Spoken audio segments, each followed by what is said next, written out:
እናንተ ደግሞ ምን ሆናችሁ ነው እንዴ? አባትህ ወጪ ለመቆጠብ ብሎ ጡረታውን ተቀብሎ በባስ ሲመጣ ሙጭ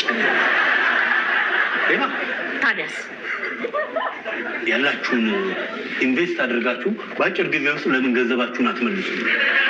የጠፋው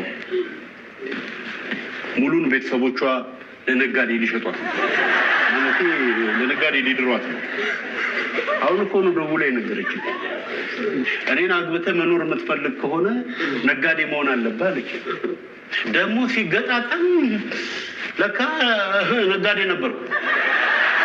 በልጅነት ልጅ ሆኜ ግቢያችን ውስጥ ሽንኩርት፣ ቀይ ሽንኩርት፣ ነጭ ሽንኩርት፣ ድንች፣ ቀይ ስር፣ ኮባ፣ ችቦ፣ ዳቦ እያመረቱ እሸጥ ነበር።